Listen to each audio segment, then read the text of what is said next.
জামাত মরার পরে জামাতের নাম হবে, তার আগে হবে না। দেশের মানুষ তাদেরকে গ্রহণ করবে না। ধানের শীষের সঙ্গে তো ছিলেন, ধানের শীষ না দিলে তো কেউ 2 টাকা দিয়েও কিনতো না। বাজারে শুকিয়ে যাওয়া করল্লার মতো কেউ কিনতো না আপনাদেরকে। 2018-তেও বিএনপির ধানের শীষ নিয়ে নির্বাচন করেছেন। বড় বড় কথা বলেন।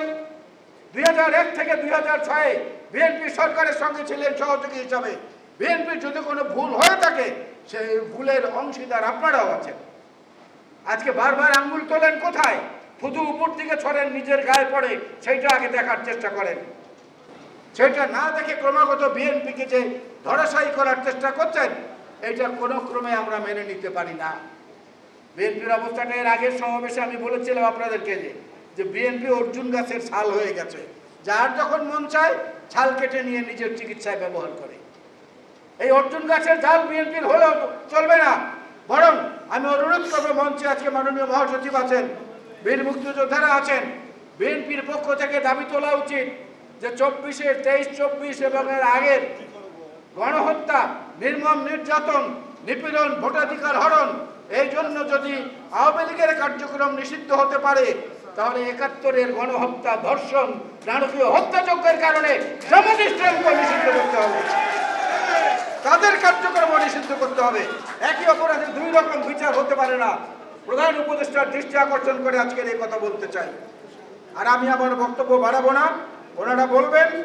একটা জিনিস শুধু আমি বলি আমার বক্তব্যের শেষে, জামাতের জন্য ভালো খবরও আছে।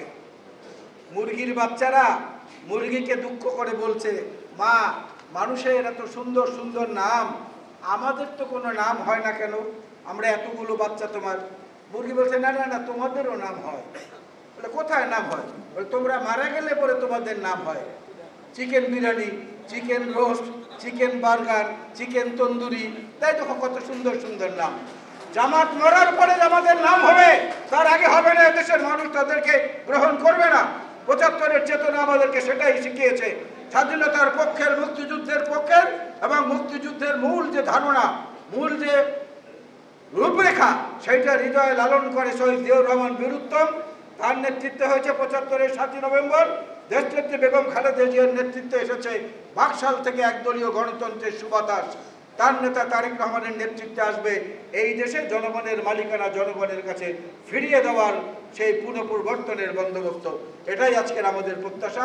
জাতীয়তাবাদী মুক্তিযোদ্ধা দল জিন্দাবাদ। শহীদ জিয়া বীরুত্তম অমর হোক। দেশনেত্রী বেগম খালেদা জিয়া জিন্দাবাদ।